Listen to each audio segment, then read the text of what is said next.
right, welcome back to Metropole Television. My name is Simba Elijah Charles Kiaget. This is your economic review this morning. Let's have a peek on the first issue that we have for you this morning. Now, Kenya's public debt has climbed to a new high of 7 trillion shillings as at August.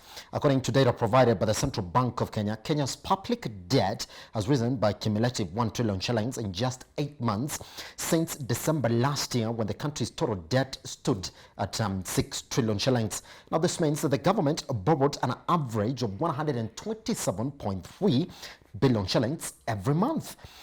Now, Kenya's external debt stood at 3.66 trillion shillings, translating to about 52% of the country's total public debt.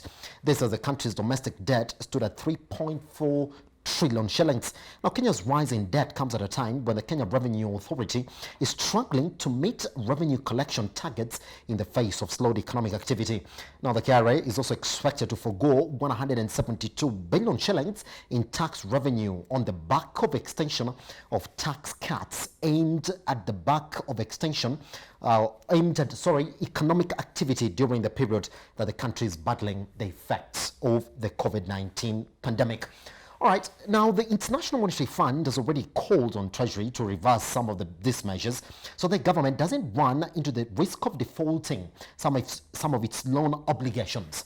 This morning we asked the question, is Kenya at risk of officially crossing the 9 trillion mark before 2022?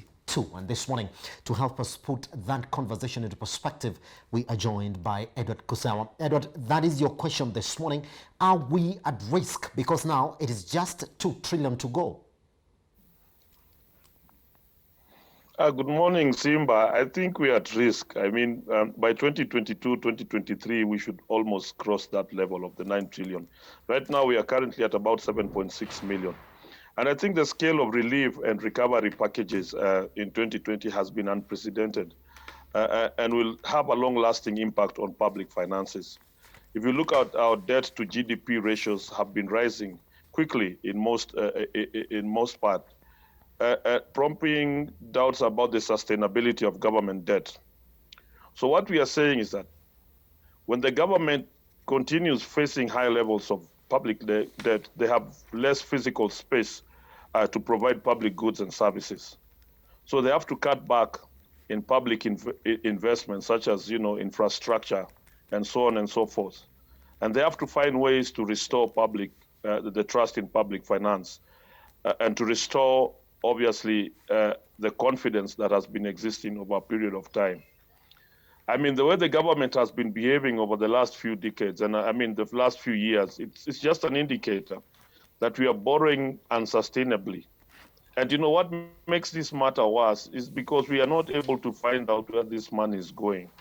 We cannot put a finger and say maybe the money that we are raising in international markets or from the Bretton Woods institution is going into public spending in a way that can be seen and in a way that can increase the economic growth. So there is a very big problem as far as government debt is concerned, and it needs to be checked, because then there should be a correlationship between debt and growth. Yes. And if that relationship does not exist, then there is a problem. Because that growth should reach a level where that growth promotes investments, and those investments promote investor confidence, and that investor confidence helps us to start repaying our debt. But as it is, we don't know what's happening. The government needs to disclose fully what's happening to the money that we are raising.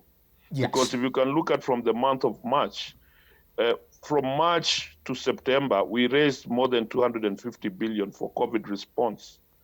And so in September, or towards the end of September, we see the president going to get more loans of about 180 billion. We are also seeing strikes in public health public health sector. So it is not very clear where this money is going. Edward, just sorry to interject you this morning. I want to ask you though, Okuri Yatani says that Kenya has never defaulted on its loan repayments Do you think now that the COVID-19 pandemic probably is going to expose the country to that risk? Because of low business activity and the revenue generation capabilities are not there. I mean, the only way we are able to raise revenue in this country is through taxation. Right now, taxes have been affected because of low business activity, and therefore, we don't know whether we are yet to see, and unless they are going to be taking more debt to repay those loans that they have initially. But as far as business activity is concerned, there's going to be a dip in taxes, in Yes. tax revenues, and therefore we may have a default in paying, and unless they borrow to repay. Yes. And that's what I'm seeing happening. I think a lot of what we have, including COVID funds, might have been used to repay some of the principal debts that we have. And that's the Brits But it's worrying because yes, Edward, if I may worrying just, because- Edward, if I may just jump in now, because then it's actually very interesting that you're speaking about how now there has been a lot of reduced activity. And I want to take you back to the taxman, KRA. I mean, if you look at the stress that it is under right now, and remember, I spoke to you about this again last week, about how some of the tax reprieves that we were enjoying during the COVID-19 pandemic were actually pushed beyond the 3-month period, all the way up to 2021. Do you think that that is the bigger risk now? Come again, and you are breaking. Yes, if you can get me now, I'm talking about the position that KRA finds itself in after missing their tax collections again for the 3 months of this new financial year. I mean, and then the president actually did also extend some of the tax reprieves that the economy was enjoying during this COVID-19 pandemic for an extra 1 year. Do you think that actually exposes the country to more debt? Okay, yes, I mean, obviously, those tax breaks are going to affect the capability of the government being able to collect its revenue.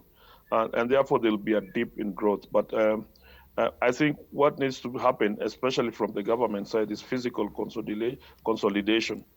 And maybe they should come up with austerity measures and cut on expenditure so that at least it could caution them. Because obviously, if you look at corporate tax and if you look at income tax, and some of the biggest contributors, including VAT, which has reduced to about 14.5%. I think there's definitely going to be a huge hit on that, on the collection of revenue. And therefore,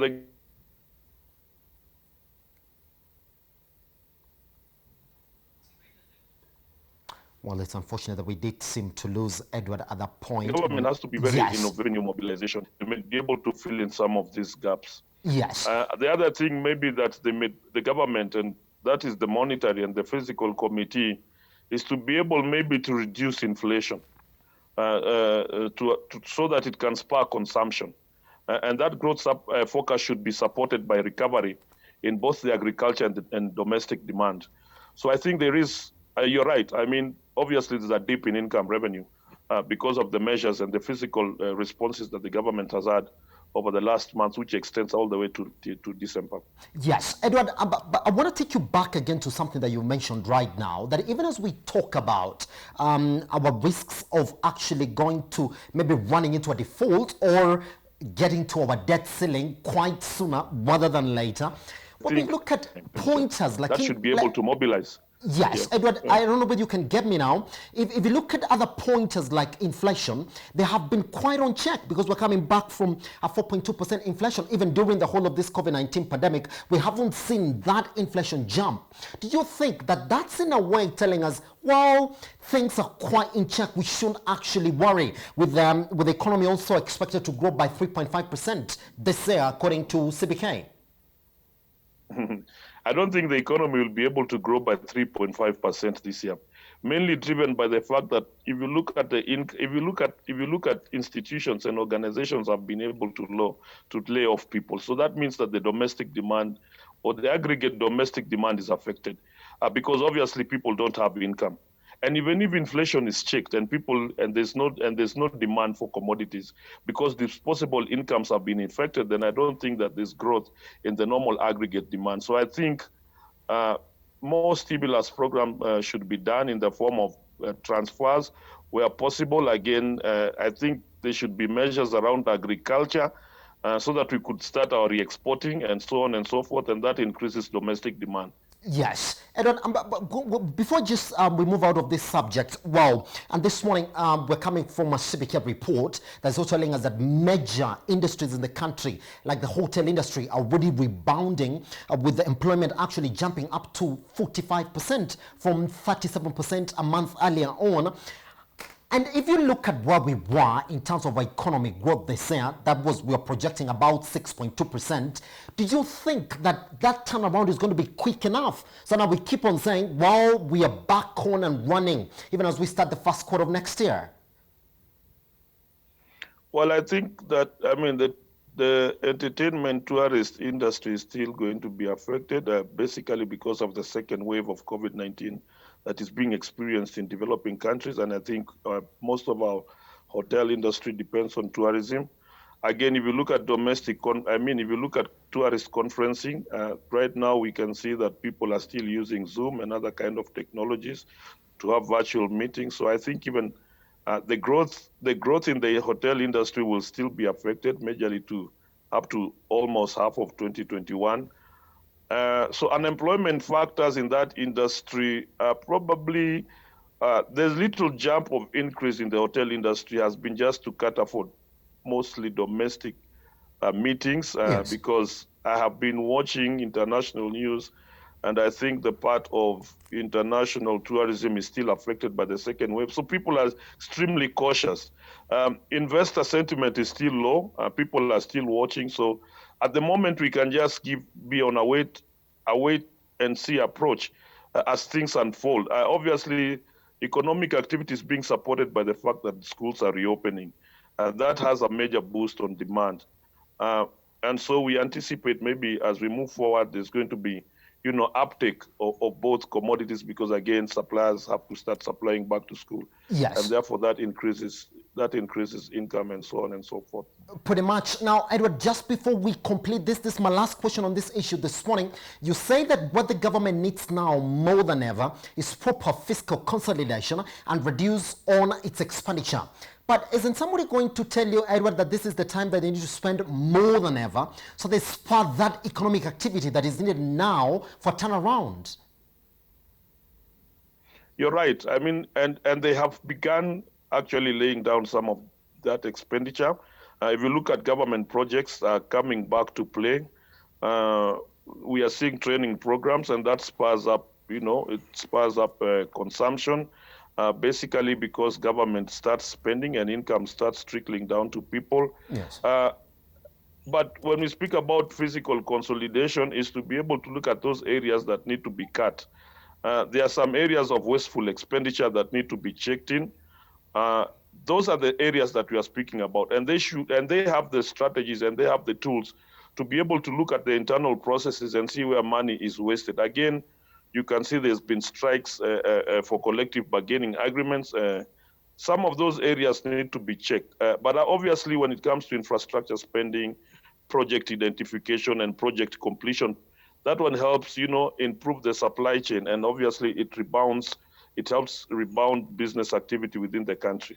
Pretty much. I think that should go on. Yeah. All right. Now, meanwhile, the Competition Authority of Kenya has approved the proposed transfer of 31.7 billion shillings worth of assets and liabilities held by Imperial Bank Limited in receivership, to KCB Bank Kenya. In a Gazette notice dated 8th September, the Director General of the Competition Authority, Wangome Kabriuki, has authorized the proposed transaction, which entails the transfer of various listed assets, including outstanding deposit balances, loans, and security portfolios, together with all the rights, titles, and interests to KCB Bank Kenya Limited. Now, the transfer comes nearly 5 years after Imperial Bank collapsed after it emerged that the bank had lost 20 billion shillings through fraud. Earlier this year, KCB acquired assets worth 3.2 billion shillings from Imperial Bank. Now, the question this morning, therefore, Edward, is what position does this move put KCB among the top tier banks in the country? Obviously, Kenya Commercial Bank increases its position as the asset leader.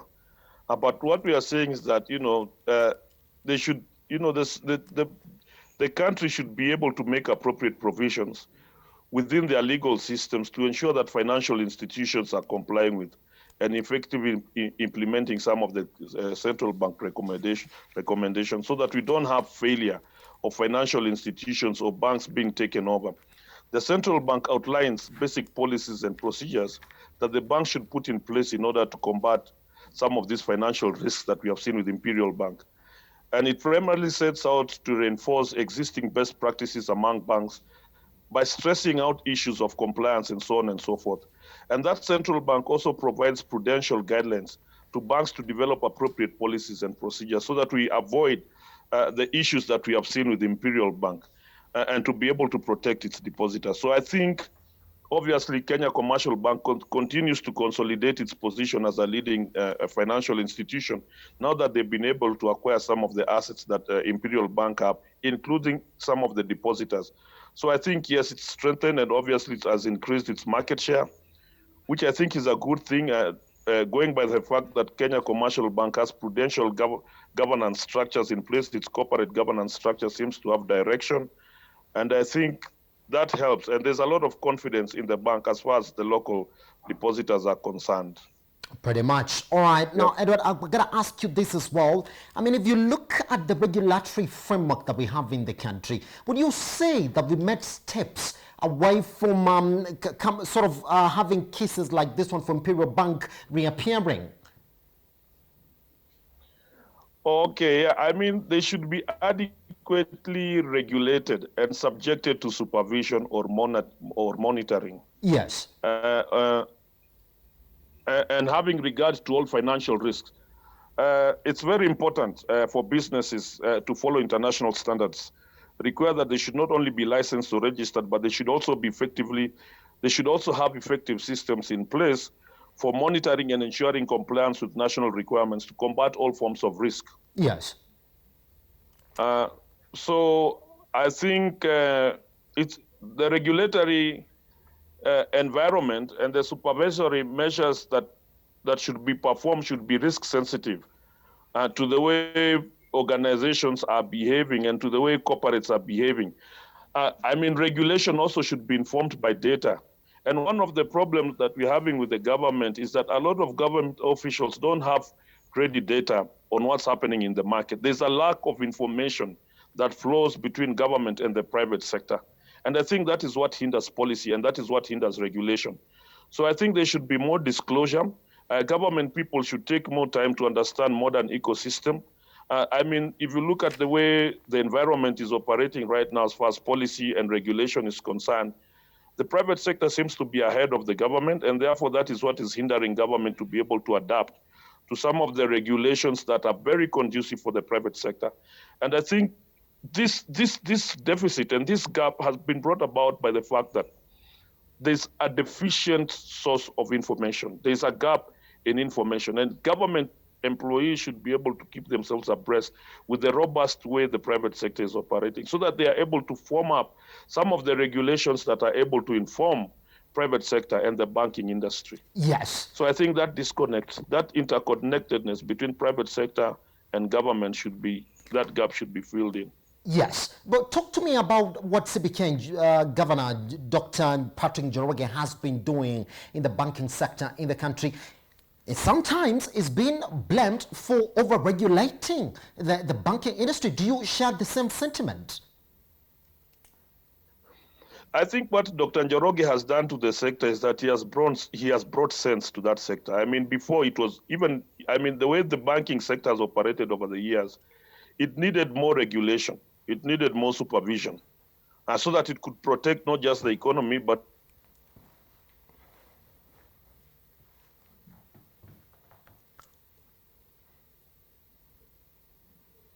what was supposed to be there. And that is why we had casualties like Imperial Bank and others.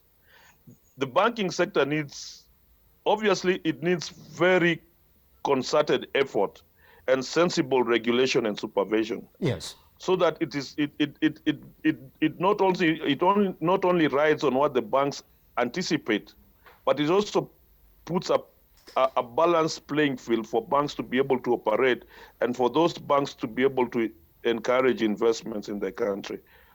So I think from where I sit, there's been a balance between regulation and over-regulation. But bank supervision so far by the central bank governor has been good, and he has brought sense in that sector. The only thing is that he should also check to ensure that these corporates, as much as the central bank is regulating, gives them their space to be able to operate and be able to stir up the economy. So I think, in other words, yes, there has been regulation. It has, to some little extent, there has been some over-regulation, but it has brought back sanity into the sector. Pretty much. Edward Kasawa, thank you very much for taking your time off your busy schedule to speak to Metropole TV this morning. Thank you. All right, we take a short break here on Business at AMA.